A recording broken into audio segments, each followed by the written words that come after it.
थोड़ा विकेटली देखेंगे तो इसका नाम विमेंस रिजर्वेशन बिल नहीं बोलना चाहिए, हाँ। इसको मेंस सीट प्रिजर्वेशन बिल बोलना चाहिए। फर्क क्या पड़ता है? 23 लाख हो या 16 लाख हो, आप 16 लाख को भी तो नहीं जानते ना। हाँ, करना तो या 1 लाख करना चाहिए, और अगर 1 लाख करेंगे तो 14,000 लोग होंगे पर लोकसभा में। जी। आपको तो फिर स्टेडियम में करना पड़ेगा, हाँ। चिन्नास्वामी स्टेडियम में, फिरोजशाह कोटला स्टेडियम कहीं पे होगी पार्लियामेंट। पार्लियामेंट का साइज बढ़ाने का भी इश्यू लोगों ने ज्यादा सोचा नहीं है कि उस मेरे हिसाब से उससे बहुत प्रॉब्लम है। पार्लियामेंट वैसे ही बहुत बड़ा है, और पार्लियामेंट का काम, एमपी का काम लोकल डेवलपमेंट नहीं है। तो आपके हिसाब से कैसा होना चाहिए डिजाइन? मेरे हिसाब से हमको वापस बेसिक प्रिंसिपल्स पे जाना चाहिए कि एमपी का क्या काम है। उसका काम है national law, national policy, national budgets, ये देखने का। अगर आप समझते मैं डिक्टेटर हूँ और मैं कॉन्स्टिट्यूशन बना सकता और कोई नहीं रोक सकता, फिर पार्लियामेंट की क्या जरूरत है? आप तानाशाह है। बिल्कुल तानाशाह माधवन।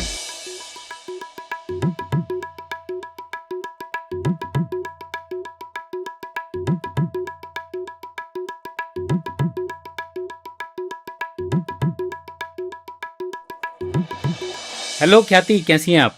मैं ठीक हूँ। वैसे आज हमने एक स्पेशल सेशन बुलाया है पुलियाबाजी का। पूछे क्यों? क्या? क्यों हाँ। स्पेशल सेशन क्यों?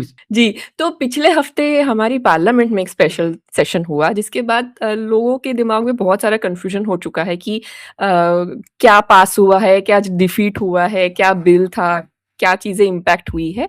तो ये सारी गुत्थी को सुलझाने के लिए हमें लगा कि हमें एक स्पेशल सेशन बुलाना चाहिए, जिसकी वजह से हमने फिर हमारे पुलियाबाजी के मित्र एमआर माधवन जी को बोला कि प्लीज़ आइए और हमारी उलझन को ज़रा सुलझाइए हमारे श्रोताओं के लिए और हमारे लिए भी। बिल्कुल।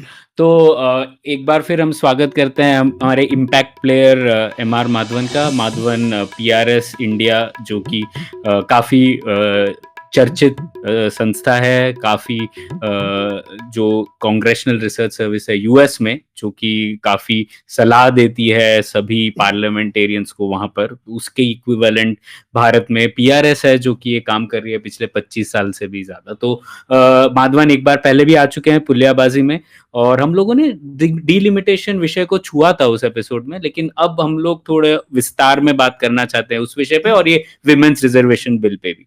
तो माधवन, एक बार फिर स्वागत है आपका पुलियाबाजी में। Thank you. तो माधवन, शुरुआत से शुरू करते हैं। ये 3 बिल आए थे पिछले हफ्ते, ये लोगों को पता है, उसके बियॉन्ड हर चीज कंफ्यूजिंग है। तो ये वहीं से शुरू करते हैं। आप बताइए कि ये पहले जो अमेंडमेंट है, संवैधानिक संशोधन, वो किस बारे में? अच्छा, ये 3 बिल थे। एक था कॉन्स्टिट्यूशन अमेंडमेंट, दूसरा था डिलिमिटेशन, और तीसरा था यूनियन टेरिटरीज गवर्नमेंट को के एक्ट को अमेंड करने का। तो इसमें मेन कॉन्स्टिट्यूशन अमेंडमेंट था, बाकी दोनों इसके साथ लिंक्ड थे। तो कॉन्स्टिट्यूशन अमेंडमेंट क्या कर रहा था? ये 3 चीजें कर रहा था। एक, लोकसभा का साइज बढ़ा रहा था, दूसरा डिलिमिटेशन कर रहा था या एनेबल कर रहा था, और तीसरा विमेंस रिजर्वेशन का जो पहले पास किया हुआ था उसको थोड़ा आगे बढ़ा रहा था। अभी मैं ये समझते हैं कि एग्जैक्टली इसका मतलब क्या है। तो इससे पहले हमें समझना होगा कि कॉन्स्टिट्यूशन में अभी लिखा क्या है। पहली बात है कि लोकसभा का साइज अपर लिमिट कॉन्स्टिट्यूशन में लिखा गया है 530 for states plus 20 for UTs, तो 550। इसको अमेंड करके अपर लिमिट बढ़ाया जा रहा था to 815 plus 35 850। So 850 seat Lok Sabha, 850 seat तक लोकसभा में हो सकता, यानी कि 850 हो रहे हैं। हाँ। ये अपर लिमिट है बस। 850 के लिमिट के अंदर 543 भी हो सकते हैं। हाँ, ठीक है, बढ़ाया नहीं जा रहा, लिमिट बढ़ाया। जी जी। ये पहली चीज है। दूसरी चीज जिसके बारे में सबसे ज्यादा कंफ्यूजन और डिस्कशन हो रहा था ये है डिलिमिटेशन। ये समझते हैं इसका मतलब क्या है? तो हमें जाना पड़ेगा ओरिजिनल कॉन्स्टिट्यूशन 1950 पे। तो उसमें लिखा गया था कि लोकसभा के जितने भी सीट है उसको देश के अंदर कैसे बांटा जाएगा, क्योंकि हमारे सीट ज्योग्राफिकल बाउंड्रीज के अंदर आते हैं। तो इसके बाउंड्री कैसे बनाई जाएगी, इसका सवाल। तो ये कॉन्स्टिट्यूशन में लिखा गया है कि इसका 2 स्टेप का प्रोसीजर है। पहला स्टेप है कि हर स्टेट को उतने सीट मिलेंगे जितना उसकी आबादी का प्रोपोर्शन है टोटल आबादी में। तो अगर एक स्टेट की आबादी ज्यादा है तो उसको ज्यादा सीट मिलेगी, जिसकी कम है उसको कम सीट। माधवन, इसमें आबादी वोटर्स की है या फिर पॉपुलेशन टोटल पॉपुलेशन पॉपुलेशन हम्म। पॉपुलेशन की। तो ये नहीं है कि 21 प्लस या 18 प्लस, बिकॉज वो काउंट करना भी ज्यादा मुश्किल है। हाँ बिल्कुल। अब सेंसस में आबादी काउंट की जाती है तो उसके हिसाब से। दूसरी चीज है, दूसरा स्टेप है कि अगर स्टेट, किसी एक स्टेट को ले लीजिए, उस स्टेट को स्टेट इतने सीट मिल गए, जैसे अभी कर्नाटका के 28 सीट है, स्टेट के अंदर उसको हर कॉन्स्टिट्यूंसी को पॉपुलेशन इक्वल बनाया जाएगा, ऐसे बना। तो ये 2 स्टेप है। तो 2 स्टेप के बाद पूरे देश में हर कॉन्स्टिट्यूंसी का पॉपुलेशन इक्वल होना चाहिए लगभग हर एक दूसरे के साथ। तो ये ओरिजिनल पर्पस था। तो इसी के लिए बोलते हैं 1 पर्सन 1 वोट 1 वैल्यू, कि सबकी वैल्यू इक्वल रहेगी, सबका ये हक principle है। बराबर है तकरीबन। सबका वैल्यू है ना बराबर है, हर वोट का वैल्यू बराबर है। तो ये ओरिजिनल प्रिंसिपल था, ठीक है। और ये करेगा कौन और कब किया जाएगा ये भी लिखा हुआ है। ये लिखा हुआ था कि ये हर सेंसस के बाद लेटेस्ट सेंसस के हिसाब से किया जाएगा, और ये होगा by such authority as parliament में बाय लॉ डिटरमाइन। तो पार्लियामेंट अथॉरिटी बनाएगी, कब तक, हर सेंसस के बाद वो अथॉरिटी डिसाइड करेगा और वो यूज करेगा लेटेस्ट सेंसस। ये भी कॉन्स्टिट्यूशन में लिखा गया। तो ये चला 1951 सेंसस के बाद, 1961 के बाद, 1971 के बाद। तो 71 सेंसस के हिसाब से बनाया गया। उसके बाद 1970s में काफी वो पॉपुलेशन स्टेबलाइजेशन, फैमिली प्लानिंग वगैरह का प्लान चल रहा था। तो इसमें कुछ स्टेट्स ने पॉपुलेशन इंक्रीज, कुछ स्टेट्स में कम हुए, कुछ स्टेट्स में ज्यादा हुए। मैं इसमें नहीं जा रहा हूं कि क्यों, पर हुए। तो जिस स्टेट्स में कम पॉपुलेशन इंक्रीज हुए, उन्होंने थोड़ा आर्ग्यू किया कि नेशनल प्रायोरिटी है पॉपुलेशन ग्रोथ कम करना, और इसमें हम ज्यादा सफल हुए हैं, और इसके लिए हमारे सीट घटाए जाएंगे। तो ये तो ठीक नहीं है। हाँ। तो चर्चा हुई, फिर एक समझौता हुआ, ठीक है, 25 साल के लिए हम कुछ नहीं करेंगे।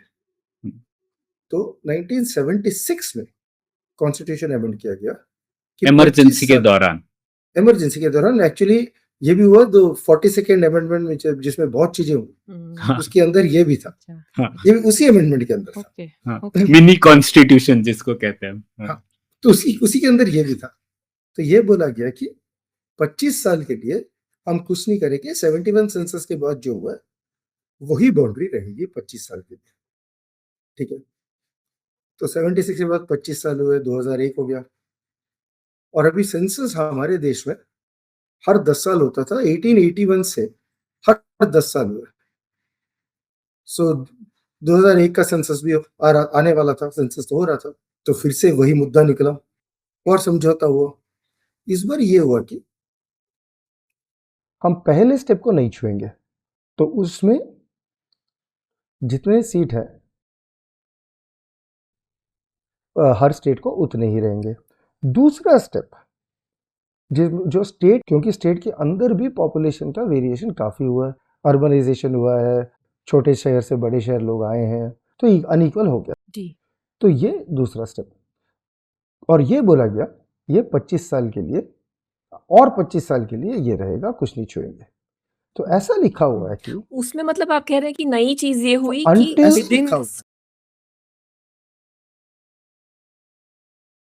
हाँ, with in the state readjustment हुआ, पर स्टेट को जितने सीट्स थे सो 1971 के हिसाब से कर्नाटका को 28 थे, तमिलनाडु का 39 था, यूपी का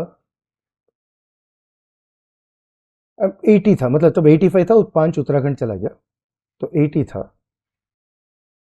स्टेट के जितने सीट्स हैं वो नहीं बदले, स्टेट के अंदर सो बेंगलुरु एरिया के ज़्यादा बढ़ गए होंगे क्योंकि उधर की आबादी ज़्यादा बड़ी है compare to rest of Karnataka. बाकी जगह के थोड़े कम हो गए होंगे। वैसे वो 28 सीट्स को उसके बाउंड्री फिर से बनाई।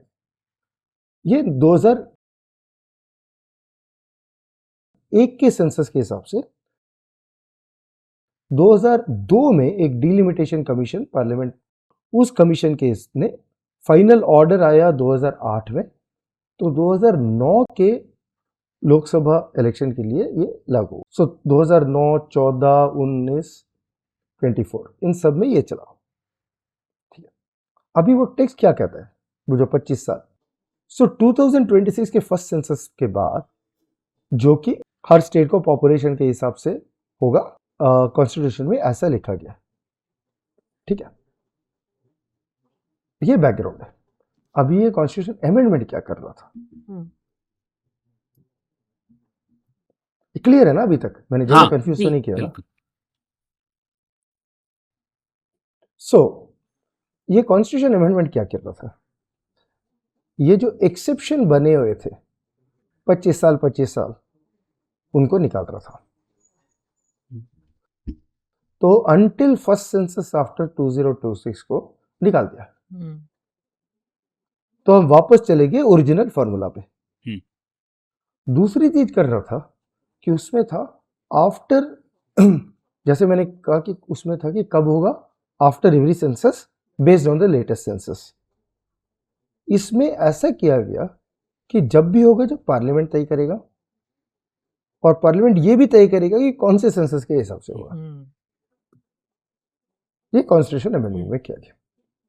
ठीक है, अभी दूसरा एक बिल जो डिलिमिटेशन बिल आया है, वो पार्लियामेंट बाय ने लॉ से बनाया, तो उसमें लिखा हुआ है कि लेटेस्ट सेंसस यूज करेंगे।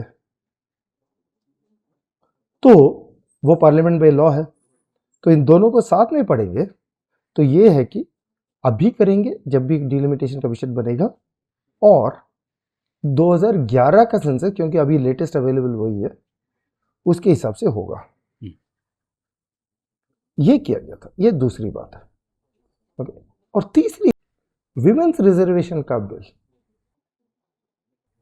जो 2023 में पास किया गया, हमें जिसको हम विमेन्स रिजर्वेशन बिल कहते हैं, एक्चुअली वो है कॉन्स्टिट्यूशन 106 अमेंडमेंट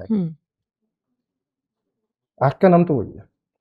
तो कॉन्स्टिट्यूशन का लास्ट अमेंडमेंट वही था।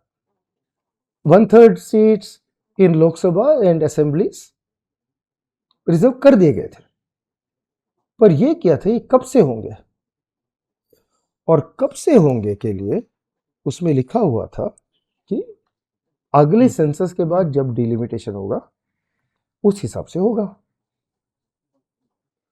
तो अभी आप इसको साथ में देखेंगे तो अभी अगर डिलिमिटेशन कमीशन बन गया और डिलिमिटेशन किया गया तो उसी के साथ विमेन्स रिजर्वेशन भी लागू हो जाएगा। ठीक है, तो ये तीन चीजें हो रही थी। तो इसमें सबसे ज्यादा कंफ्यूजन और आर्ग्यूमेंट हो रहा था दूसरी बात पे। जो तीन बातें मैंने कही, एक लोकसभा का सीट बढ़ रहा है, दूसरा डिलिमिटेशन हो रहा है, और तीसरा विमेन्स रिजर्वेशन जो डिलिमिटेशन होगा उसके साथ लागू हो जाएगा। तीसरे में किसी को कुछ प्रॉब्लम नहीं था, दूसरे में उसका इंपैक्ट क्या है। अब 71 से 2001 तक जो पॉपुलेशन ग्रोथ अलग अलग स्टेट में हुआ है, कुछ स्टेट्स में ज़्यादा हुआ है, कुछ स्टेट्स में कम हुआ है, तो पॉपुलेशन का जो रेशियो है वो बदल गया है।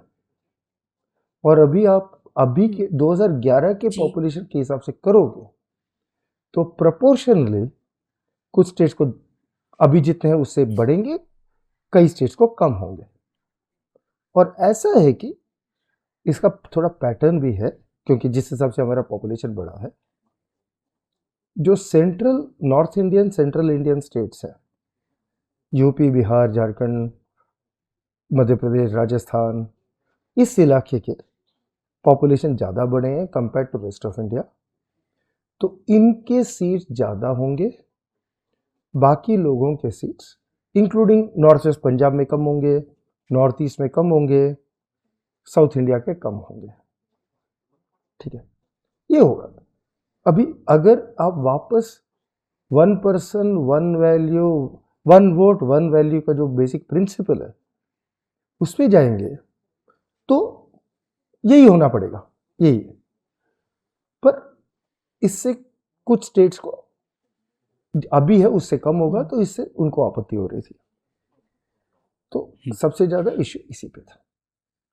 तो माधवन, मैं आगे बढ़ने से पहले एक स्पष्टीकरण चाहता था। ये जो विमेन्स रिजर्वेशन बिल था, अगर अभी जो उन्होंने ये तीसरा मुद्दा उठाया, अगर उसको नहीं लाते, जो ऑलरेडी जो बिल था 2023 में जो एक्ट बन गया, अगर उसको ही स्थायी रखते, तो ये लाने की क्या जरूरत थी? अभी जो तीसरी बात है वो भी बात उठ रही है न्यूज में। नो, तो अब जो विमेन्स रिजर्वेशन जो 2023 में बना था उसमें था कि अगले सेंसस के बाद जो डिलिमिटेशन होगा उसके हिसाब से होगा। तो अगर अभी लागू करना था तो आपको एक सिंपल सा अमेंडमेंट ला सकते थे कॉन्स्टिट्यूशन कि आपको अगले सेंसस तक वेट नहीं करना, जो अभी के सीट्स है उसी में से मार्कआउट कर लो, वो तो कर ही सकते थे। पर उन्होंने बाकी चीजें भी कर ली साथ में। अगर 543 को डिवाइड करना है तो बाकी चीजों की किसी की जरूरत नहीं है। हाँ, अगर हम लोग पहली बात लें, जैसे 550 से जो 850 है, पहली चीज जो की थी, उसके साथ भी कंबाइन कर सकते थे हम लोग कि उसके लिए डिलिमिटेशन करना ही पड़ेगा फिर? नहीं, उसके लिए करना ही पड़ेगा ना। तो अगर सीट बढ़ा रहे हो तो सीट के बाउंड्री तो बदलेंगे।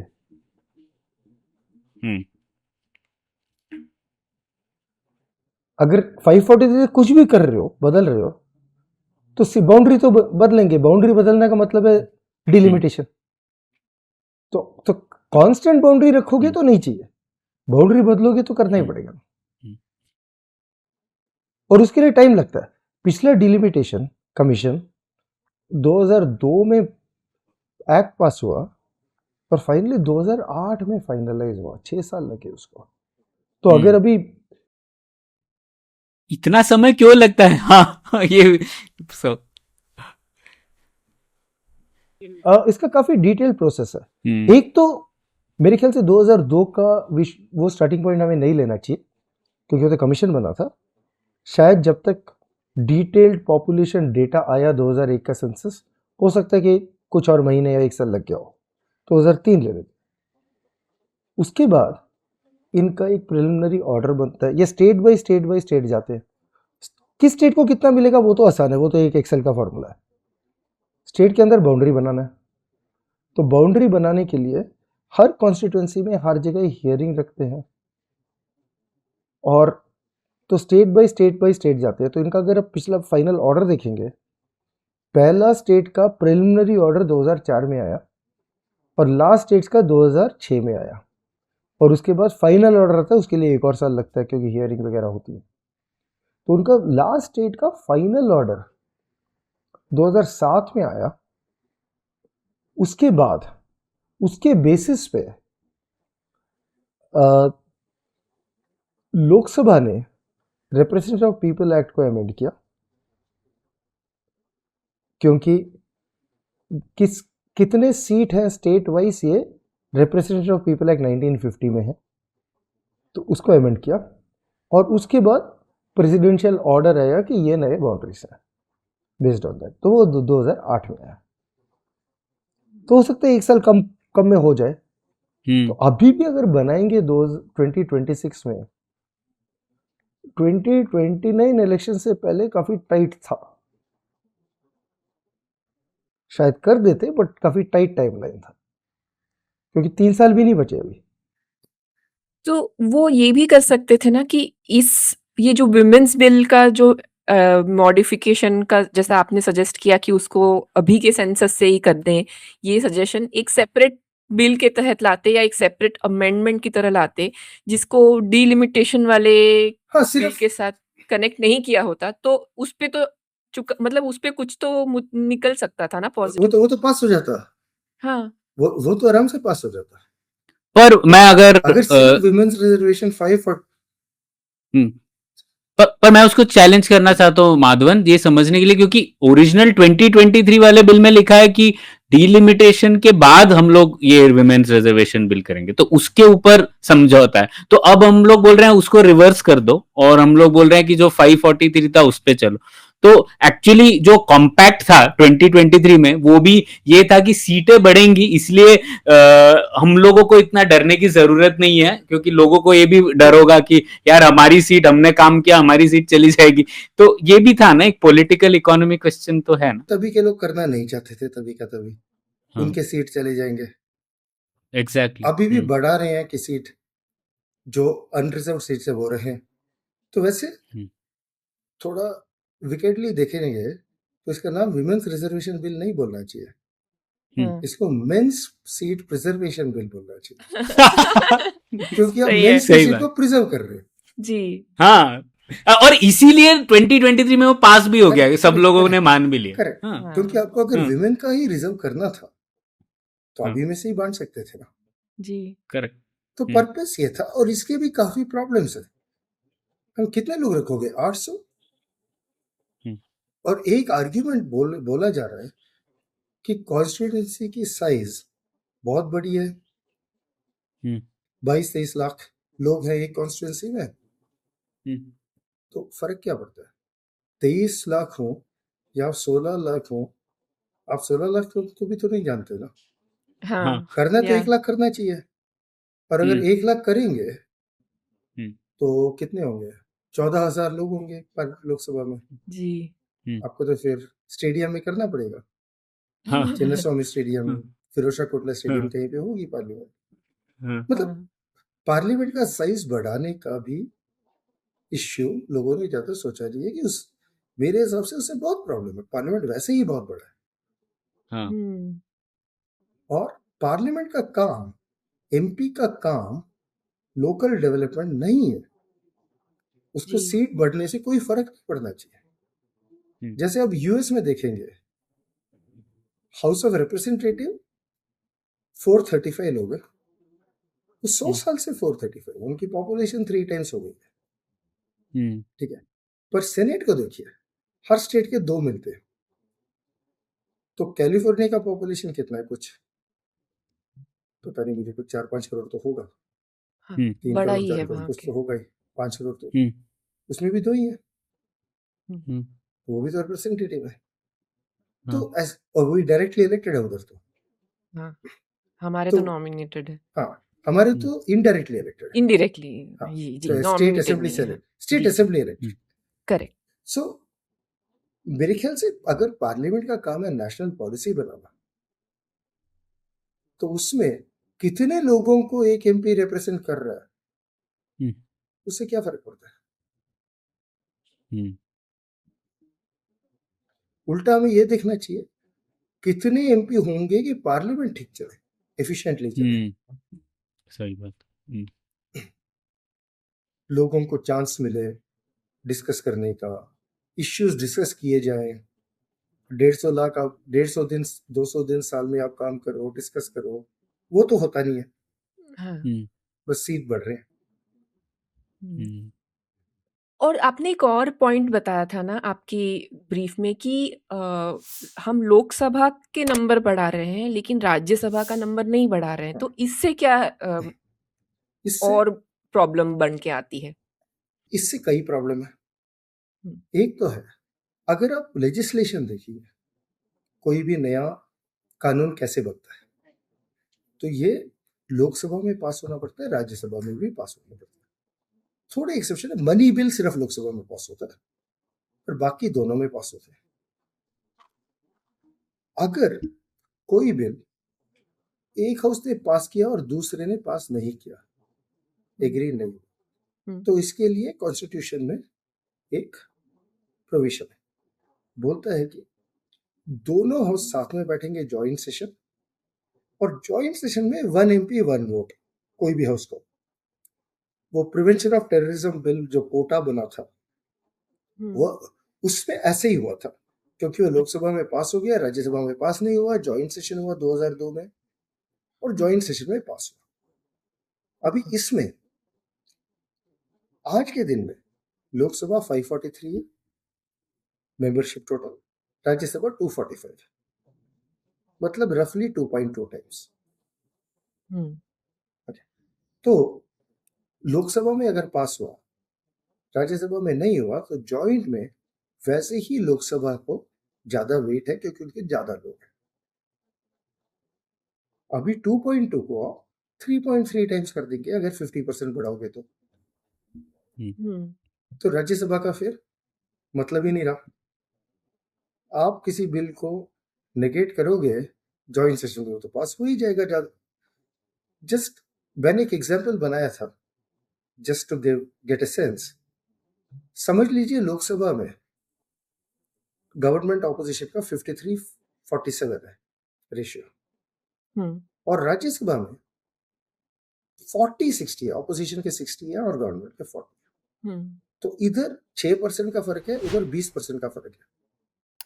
फिर भी ये 6% का फर्क 20% फर्क को ओवरराइड कर जाएगा अगर आप अभी के लोकसभा को 1.5 टाइम्स कर दें, 815 सीट कर दें। 850 भी नहीं बोल रहा, 815 जिसकी बात चल रही है।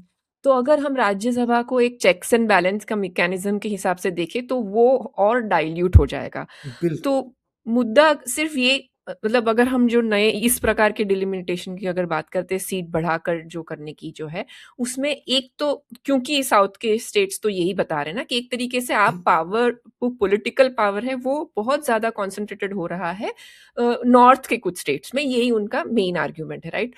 तो अगर उसको कहीं ना कहीं अगर दूसरी तरफ से एक ऐसा कि कोई और तरीके से उसको बैलेंस किया जा सकता है, लेकिन हम देखते हैं कि अभी का जो डिजाइन है वो उसको कहीं बैलेंस नहीं करता है, लेकिन उस इम्बैलेंस को आगे और भी बढ़ाता है, राज्यसभा में भी उसको प्रोपोगेट करता है एक तरीके से उसी इम्बैलेंस को और ज्यादा।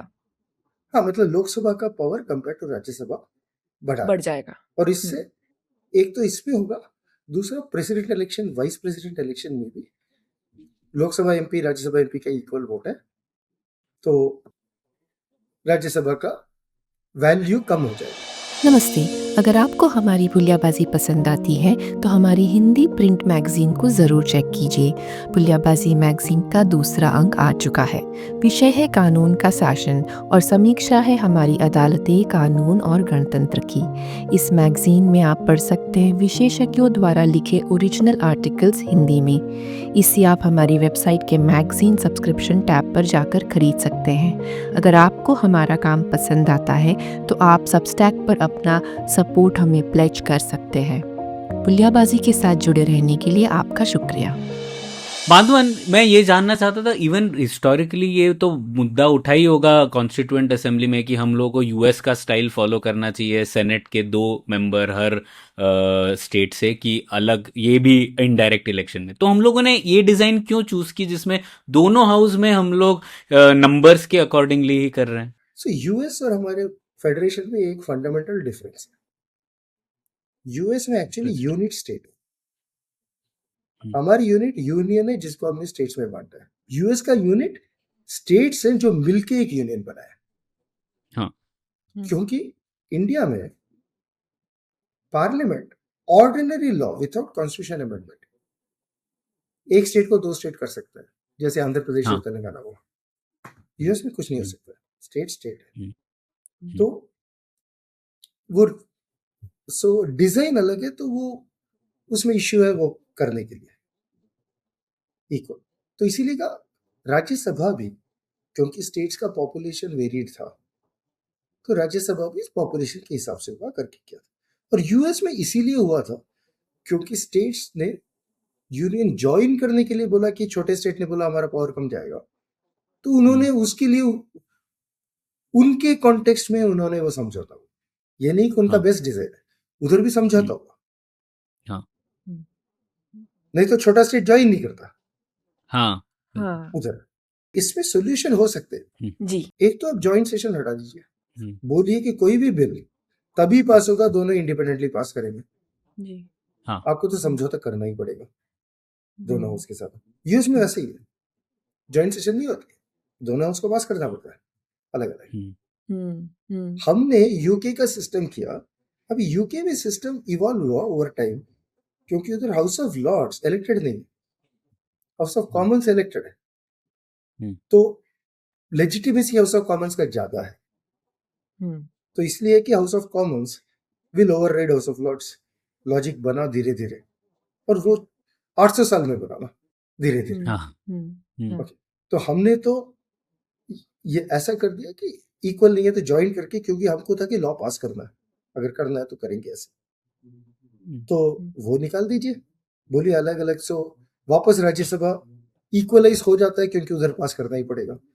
तो सॉल्व करने के लिए तो बहुत चीजें हैं इसको सॉल्व करने के लिए, लेकिन जैसे अभी तो ये डिफीट हो गया है अमेंडमेंट, तो रेगुलर कोर्स फिर क्या होगा कि जो फ्रीज है 2026 तक, क्या वो खुद से वो हट जाएगा कि उसके लिए कुछ और करना पड़ेगा, कि रेगुलर कोर्स में अभी आएगा कि अब सेंसस होगा और फिर उनको डिलिमिटेशन करना ही पड़ेगा? बिल्कुल, अभी अगर हम कुछ नहीं करते हाँ, तो 29 इलेक्शन तो आज के हिसाब से ही चलेगा, क्योंकि सेंसस 27 का है। 27 के बाद डिलिमिटेशन कमीशन बनेगा, उसका 29 इलेक्शन तक तो रिजल्ट नहीं आएगा। ओके, ठीक है। पर 34 इलेक्शन तक तो आ जाएगा। तो अगर हम कॉन्स्टिट्यूशन को नहीं छूते हैं तो 27 सेंसस के हिसाब से पार्लियामेंट को डिलिमिटेशन कमीशन बनाना ही पड़ेगा, क्योंकि लिखा हुआ है जी। और वो कमीशन पॉपुलेशन रेशियो में उसको करना ही पड़ेगा, ये भी कॉन्स्टिट्यूशन में लिखा हुआ है। तो हम 71 को छोड़ देंगे और लेटेस्ट सेंसस के हिसाब से सीट्स मिलेंगे, तो वापस नंबर ऑफ सीट्स स्टेट्स के रीएडजस्ट होंगे आज के हिसाब से। ये 29 में नहीं होगा, 34 बाद में होगा। बाद में होगा अगर हम कॉन्स्टिट्यूशन को अमेंड नहीं करते। पर 543 में बटेंगे वो, मतलब टोटल 550 के अंदर 543 समझ लीजिए, वो राउंडिंग ऑफ के लिए ऊपर नीचे होगा थोड़ा। तो बढ़ना नहीं है, लेकिन वो बढ़ने वाला काम नहीं होगा। 550 से नहीं बढ़ेगा। 543 545 बन सकता है, 538 बन सकता है, वो राउंडिंग ऑफ होगा ना थोड़ा ऊपर नीचे। हाँ, ठीक। और इसमें फिर विमेन्स रिजर्वेशन इस डिलिमिटेशन के इसके बाद अंदर से इम्प्लीमेंट होगा। इसके अंदर इसी होगा। के अंदर जो सीट्स होंगे उसमें वो बंटवारा होगा, उसमें 1/3 विमेन के लिए होगा। अच्छा, तो इसमें एक और मुझे सवाल है, क्योंकि आपने कहीं रेज किया था कि ये जो विमेन्स बिल नोटिफाई किया गया है 16 अप्रैल को, तो इसका मतलब क्या है? ये मुझे समझ नहीं आया। ये मुझे समझ नहीं आया। इसका मेरे हिसाब से इसका एक ही मतलब है, हाँ, कि विमेन्स, ये मुझे जो समझ में आया, हाँ, ओके, हो सकता है और भी कुछ हो, हाँ, कि जो कॉन्स्टिट्यूशन अमेंडमेंट है इसमें लिखा हुआ है कि ये विमेन्स रिजर्वेशन 15 साल के लिए होगा। 15 साल कब स्टार्ट होता है? जब ये नोटिफाई होता है। तो 15 साल का काउंटर अभी से शुरू कर देंगे। 16 अप्रैल 2026 को स्टार्ट हो गया। तो यही, इसके अलावा मुझे कुछ समझ नहीं आया और क्या इसका इफेक्ट। मतलब तो अगर 2034 को हुआ अभी के, अगर हम जैसे चल रहे हैं, तो मतलब वो इलेक्शन सिर्फ 2 इलेक्शन, ये रिजर्वेशन सिर्फ 2 इलेक्शन के लिए रहेगा। उसमें भी कुछ तोड़-जोड़ कर देंगे तो एक ही इलेक्शन। क्योंकि 41 तक आपके 34 और 39 ही होंगे। मैं ये समझ रहा हूँ कि मिड टर्म इलेक्शन नहीं है, पूरा उस चलेगा, तो 2 के लिए होगा। पर इसमें एक और, इसके अंदर एक एक्सेप्शन क्लॉज बना रखा है कि parliament can by law extend this 15 years. अच्छा, जैसे उसके लिए कॉन्स्टिट्यूशन अमेंडमेंट वो तो इंडिया में कोई भी रिजर्वेशन पास करने के बाद एक्सटेंशन तो होना ही है। नहीं, पर उसमें वैसे नहीं है। जैसे वो जो रिजर्वेशन SC ST के लिए है, वो parliament can not do, it's a constitution amendment. तो उसमें कॉन्स्टिट्यूशन में लिखा गया था फॉर 10 इयर्स, और हर 10 साल वो जो 10 इयर्स लिखा है वो एक कॉन्स्टिट्यूशन अमेंडमेंट किया जाता है। वो 10 को 20 हुआ, 30 हुआ, लेटेस्ट, क्योंकि कॉन्स्टिट्यूशन 1950 का है, तो 2020 जनवरी में, क्योंकि 2020 जनवरी 25 को पिछला वाला खत्म हो जाता, तो उससे पहले वो 70 का 80 कर दिया गया। अच्छा। अच्छा। तो हर 10 साल हम उसको कॉन्स्टिट्यूशन में अमेंड करके 10 बढ़ाते हैं। तो it's not by ordinary law, it's a constitution amendment. पर इसमें भी ऑर्डिनरी लॉ अलाउ कर दिया था। तो अच्छा। 2/3 नहीं चाहिए, सिर्फ मेजोरिटी चाहिए। ठीक, ये ओके, ये तो समझ में आ गया, काफ़ी स्पष्ट हो गया। पर माधवन, आपने जो बात बोली वो मुझे बहुत खटकी की। एक्चुअली हम लोगों का मुख्य उद्देश्य होना चाहिए कि पार्लियामेंट चले, ना कि तो ये मैंने इस तरीके से सोचा नहीं था। मैं तो यही सोच रहा था 1 पर्सन 1 वोट 1 वैल्यू सबसे बड़ा सिद्धांत वही होना चाहिए। लेकिन जब आप ये बात बोल रहे हैं तो अब मुझे वापस रिकंसिडर करना पड़ रहा है।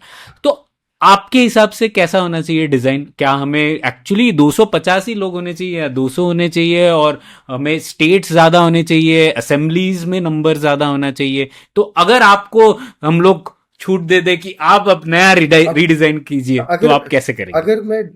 अगर आप समझते मैं डिक्टेटर हूं और मैं कॉन्स्टिट्यूशन बना सकता हूँ और कोई हाँ, नहीं रोक सकता। यस, हाँ, तानाशाह माधवन, बताइए। तो फिर पार्लियामेंट की क्या जरूरत, आप तानाशाह है? बिल्कुल नहीं, मैं एक दिन के लिए। अच्छा, हाँ, ठीक, एक दिन के बाद निकल जाऊँ। ठीक है, तो बढ़िया है। तो अभी I mean there is value in preserving administrative system. नया नहीं बनाना चाहिए क्योंकि बहुत चीजें उसमें बनी। तो अभी का हमारा सिस्टम क्या है? 3 लेवल का सिस्टम है एक्चुअली। एक नेशनल है, एक स्टेट है, एक लोकल है, और इनके अलग अलग काम है। वो कॉन्स्टिट्यूशन में लिखा गया। नेशनल पार्लियामेंट करेगा national policy, national loss. State legislature करेगा स्टेट पॉलिसी, स्टेट लॉस। और लोकल लेवल एडमिनिस्ट्रेशन आपके म्युनिसिपैलिटीज पंचायत करेंगे।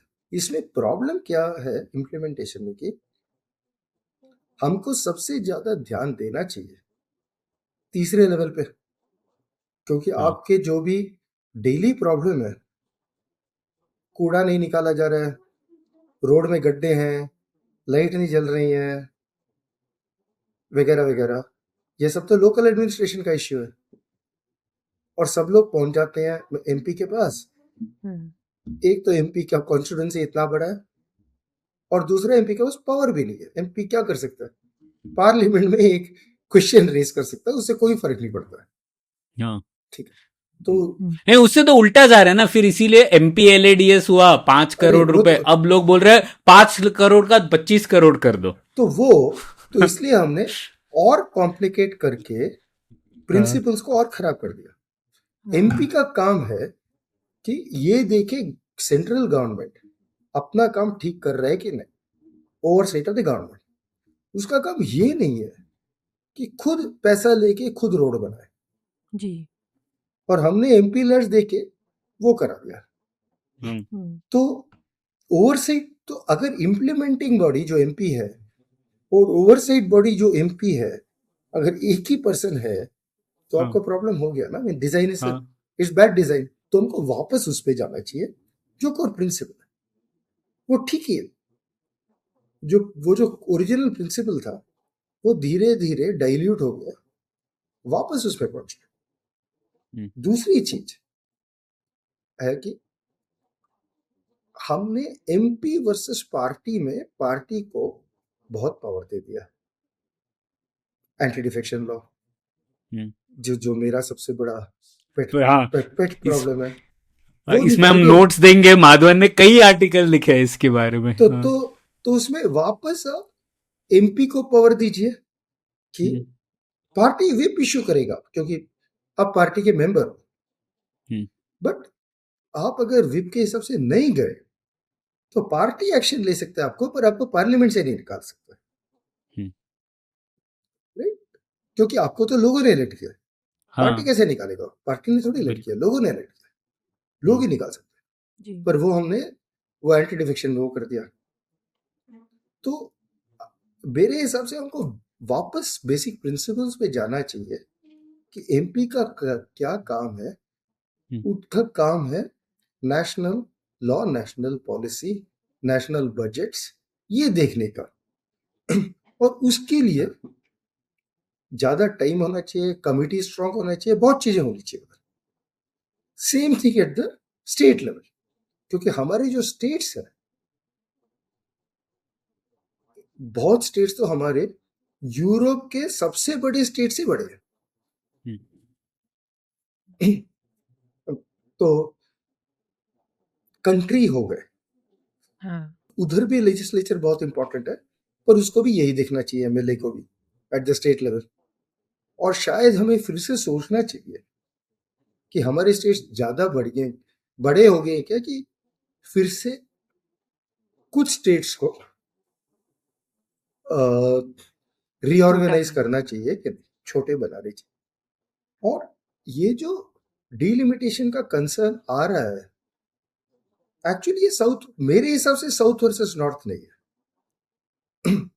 ये है कि कुछ स्टेट हैं, जैसे यूपी हो गया, बिहार हो गया, इनका ओवरराइडिंग पावर हो गया, क्योंकि ये बहुत बड़े हो गए। और जो भी पार्टी आज के हिसाब से 543 में से यूपी के 80 है, और तो 80 बाई 540 15% हो गया। तो अगर किसी पार्टी का यूपी में प्रेजेंस बहुत कम है, तो वो तो नेशनल गवर्नमेंट बना ही नहीं सकता। उसको यूपी में चाहिए, आई मीन बिहार में जीतना ही चाहिए, इन पड़ेगा। स्टेट्स में प्रेजेंस होना चाहिए, जी जरूरी होता है। जी पर उसको जरूरी नहीं है कि बाकी छोटे स्टेट्स में प्रेजेंस हो, उसके बिना भी बना सकते। तो इसके कारण प्रॉब्लम हो गया। तो अगर आप बड़े स्टेट्स जो भी है, महाराष्ट्र, यूपी, बिहार, जो भी है, उनको आप 2 कर दो, 3 कर दो, 4 कर दो, तो काफी प्रॉब्लम आपके सॉल्व हो जाएंगे। क्योंकि लोगों को डर है कि एक स्टेट डोमिनेट करेगा हमें, वो डर हटा सकते हो। क्योंकि 1% 1 वैल्यू तो इंपॉर्टेंट ऑब्जेक्टिव है, वो तो होना ही चाहिए। पर ये भी कंसर्न है, तो हम ये कंसर्न को कैसे एड्रेस करोगे? तो माधवन, अगर आप क्या वो 544 तकरीबन जो सीटें हैं उसको आप घटाएंगे क्या तानाशाह माधवन घटाएंगे उसको, 200 कर देंगे? हाँ, है ना, 300 बहुत होते हैं। 300 बहुत, हाँ, बिल्कुल। क्योंकि और हर यूएस पॉपुलेशन तो कम है, पर वो भी काफी कॉम्प्लेक्स कंट्री है। उसके 50 स्टेट है, उसके 435 है हाउस ऑफ रिप्रेजेंटेटिव। हाँ, क्योंकि अगर आप तानाशाह हो और अगर आपको ये विमेंस रिजर्वेशन लगाना हो, समझो लेट अस से कि लगाना है, ठीक है, बट क्योंकि आपके पास ये भी सवाल हो सकता है कि क्या आप उसको रिजर्वेशन के थ्रू लाना चाहेंगे कि नहीं चाहेंगे, पर मैं आपको वो ऑप्शन नहीं दे रही हूँ अभी के लिए। तो क्या आप कोई ऑल्टरनेटिव तरीका सोचते हैं? जैसे कि एक काफी पॉपुलर तरीका लोग बताते हैं कि 50% रिजर्वेशन होना चाहिए नॉमिनेशन में, कि सभी पार्टियों को ये रूल देना चाहिए कि आप नॉमिनेट करिए, और उसके तो क्या आप इसको किस तरह से वे करेंगे? वो भी कर सकते हैं, कई तरीके सोचे गए हैं। एक तो है कि 50 या 33 जो भी है, पार्टीज को बोलो करो, और उनको, पर उसमें फिर कंडीशंस लाने पड़ेंगे कि जो रिकॉग्नाइज पार्टी है, अगर वो स्टेट रिकॉग्नाइज पार्टी है, तो उनको उस स्टेट्स के अंदर ही करना पड़ेगा। नहीं तो डीएम के विमेन को यूपी और बिहार में खड़ा कर देगी। अच्छा, हाँ, ठीक है, जो उनको हमने तो पता है कि वो 50% तो कर दिए, हाँ ठीक है, अच्छा, ठीक है, आपको पता है वहां तो चांस ही नहीं है, बिल्कुल बिल्कुल, ठीक है, हाँ तो वो थोड़ा देखना पड़ेगा। वो एक जी जी तरीका है। दूसरा तरीका है, 1962 से पहले हमारे dual member, triple member constituency होते थे एससी एसटी के लिए। तो general candidate plus SC candidate, general candidate plus A, तो डबल कैंडिडेट। पर उसमें भी प्रॉब्लम है। प्रॉब्लम ये था कि लोगों के मन में जो कॉन्स्टिट्यूशन में लिखा नहीं गया, दोनों को लोग इक्वली नहीं देखते थे।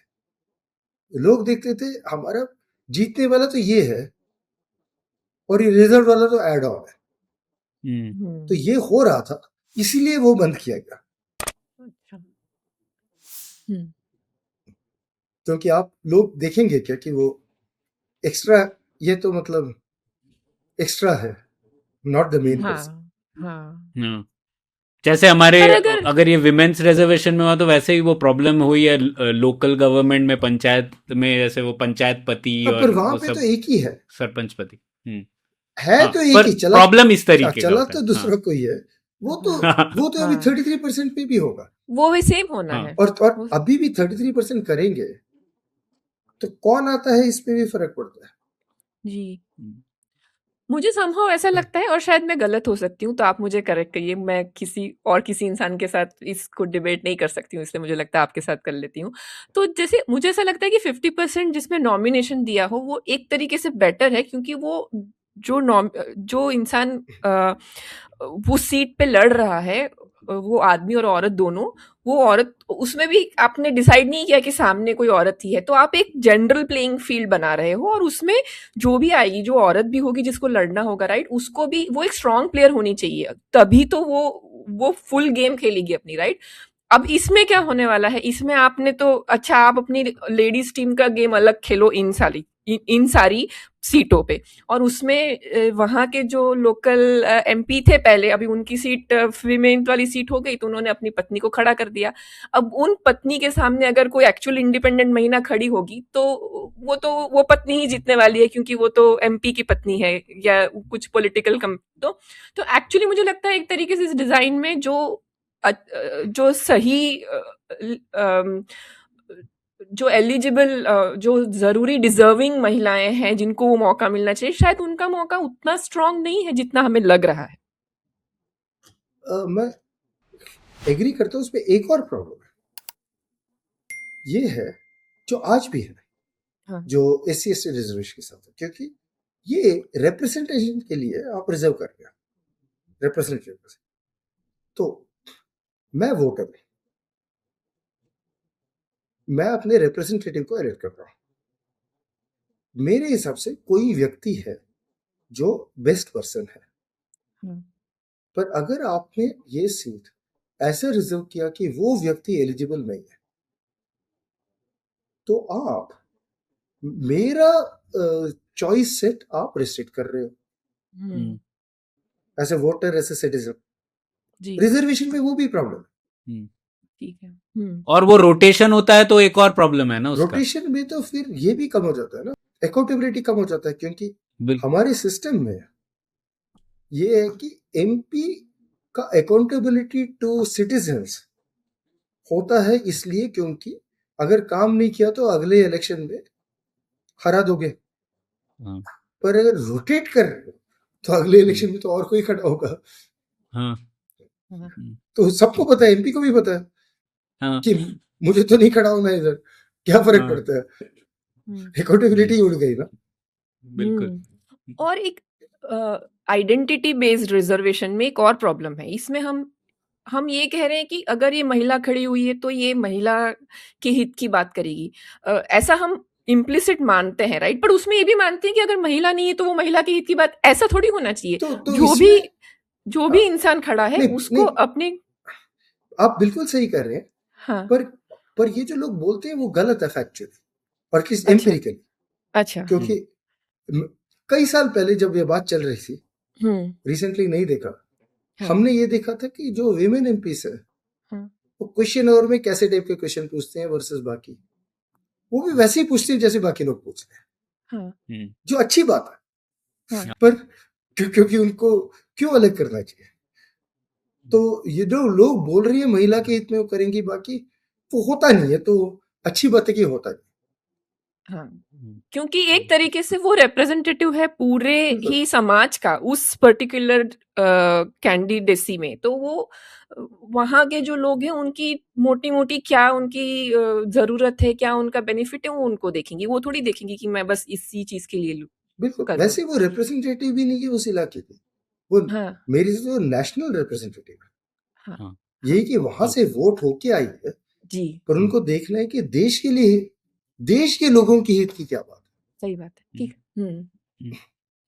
और ये जो बदलाव आप बोल रही हैं ख्याति, वो तो एक्चुअली पार्टीज ही कर सकती हैं, उनको ये सब करने की जरूरत भी नहीं है। पार्टी बोल सकती है, 4 पार्टियां मिलके बोल सकती है कि हम लोग 50% देंगे। हाँ, वो तो कर ही सकती है, लेकिन कोई कर नहीं रहा ना, मतलब सिर्फ एक पार्टी कर रहा है, क्रेडिट देना चाहिए।